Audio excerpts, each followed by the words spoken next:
Hello everyone, কেমন আছেন সবাই? আমি অনুপ্রভা চলে এসেছি আরও একটি নিউ ব্লগ নিয়ে। আজকের ওয়েদারটা দেখো কত সুন্দর, কি সুন্দর লাগছে। তো আমি মাত্রই উঠেছি ঘুম থেকে, তো বসে বসে ওয়েদারটা দেখছিলাম একটু। দেন আমি আজকে সকালে স্নান করে নিয়েছি অ্যান্ড পুজোটাও দিয়ে দিয়েছি। তারপর হচ্ছে এখন পুজোটা কমপ্লিট করে নিয়েছি আজকে সকাল সকালেই। তো ওই দিন ছিল যেহেতু অমাবস্যা ছিল, তো অমাবস্যার সময় আমরা যেহেতু কালী পুজো দিই, তো পুজোটা যেহেতু মন্দিরে দিতে যেতে হবে, তাই ভাবলাম সকাল সকাল পুজোটা দিয়ে তারপরে যাব।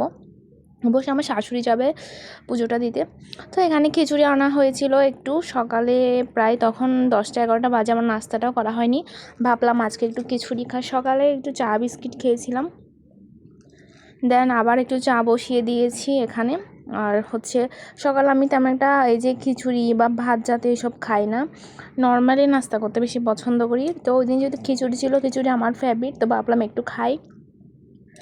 এরপর হচ্ছে মাছ আনা হয়েছিল বাজার থেকে, তেগুলো আমার মা মানে শাশুড়ি মা কেটে রেখেছিল, সব ধুয়ে পরিষ্কার করেছে। আরও আনা হয়েছিল বাজার, এখানে ঝিঙে, পটল, তারপর হচ্ছে লতি। বাজার অবশ্য বাসায় ছিল, তো কিছু যেহেতু ছিল না, এগুলা হচ্ছে নর্মালি তো আনা হয়েছিল, ঝিঙেটা ছিল না।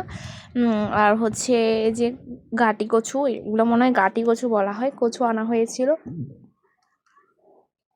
তো তো এবার আমি চলে যাব হচ্ছে রান্নার কাজে। আর এখন কিন্তু রান্নাবান্না সামলানো তেমন একটা হয় না, রান্নাবান্না দেখা যায় কি বেশিরভাগ আমার মা মানে শাশুড়ি মাই করে সব। তো আমি মোটামুটি চেষ্টা করি করার। আসলে সংসার তো যতই কিছু হোক করতে ইচ্ছে করে, সংসারের মায়াজালটা কিন্তু এমনই। তো এদিকে কিন্তু ডাল হয়েছিল রান্না, আজকে আমার একটু ডাল খেতে ভীষণ ইচ্ছা করছিল, তো ভালো করে একটু ডাল রান্না করেছিলাম টমেটো দিয়ে। টকটকি খেতে বেশ ভালোই লেগেছিল মসুর ডাল। ডালটা আমার বরাবরই মতো খুবই পছন্দ, আর যেদিন ডাল রান্না করব সেদিন তো বাসায় আলু ভাজি করতে হবে। আলু ভাজিটা আমার ভীষণ ফেভারিট, ডাল আর আলু ভাজি হলে আমার আর কিছুই লাগে না। তো এখানে হচ্ছে শুটকিও রান্না করা হয়েছিল একটু, তো শুটকিগুলো দেখো কালারটা এত বেশি সুন্দর হয়েছিল, আর খেতেও কিন্তু বেশ মজা লেগেছিল শুটকিটা। তো এখানে হচ্ছে বেগুন, কাঁকরোল, আলু, শুটকি, তারপর এইসব দিয়ে রান্না করা হয়েছিল। আর এদিকে আলু ভাজির জন্য আলুটা কেটে রাখা হয়েছিল। তো আমি আলুটাও ভাজি করে নিয়েছিলাম। আর হচ্ছে বিকালের দিকে তোমাদেরকে দেখাই, এখানে আমার মামি শাশুড়ি আমার জন্য আমসত্ত্ব পাঠিয়েছে কয়েক রকমের। তো আমসত্ত্ব দেখা যায় কি এখন আমাদের বাসায় অনেক বানানো হয়েছিল, এই সিজনে এত বেশি আম বা আমসত্ত্ব খাওয়া হয়েছিল বলার বাইরে। তো এখানে দেখো, এখানে ফার্স্টে বড়ের আচার পাঠিয়েছিল, বড়ই আচার। তো এদিকে এত বড় একটা আমসত্ত্ব পাঠানো হয়েছে।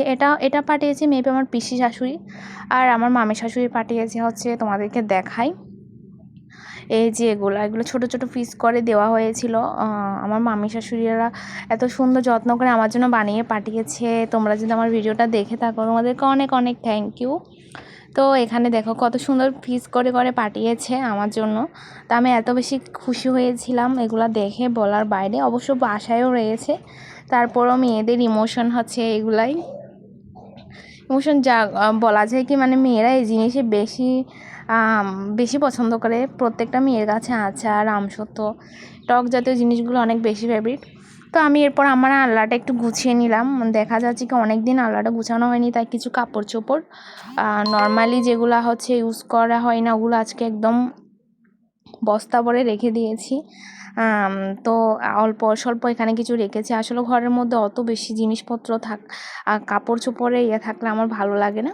তো এখানে বিকালের দিকে দেখা হচ্ছে চানাচুর ছাড়া, আজকে ভাবলাম যে চানাচুর ছাড়া একটু টক টক লেবু পেঁয়াজ দিয়ে খাবো। আসলে আমার কিছুদিন ধরে এত পরিমাণ গ্যাস বেড়েছে বলার বাইরে, গ্যাস্ট্রিকের সমস্যাতে ভাবলাম একটু চানাচুর ছাড়াই মুড়ি মাখা করি। তো এখানে লেবু, পেঁয়াজ, তারপর হচ্ছে কাঁচামরিচ অনেকটা পরিমাণ, লবণ সব কিছু দিয়ে একদম মাখিয়েছি। এত বেশি মজা হয়েছিল, ঝাল ঝাল লেগেছিল এত বেশি খেতে। তো আমার আজকের ভিডিওটা এখানে শেষ। তোমরা সবাই ভালো থেকো, দেখা হবে নেক্সট কোনো ভিডিওতে। বাই।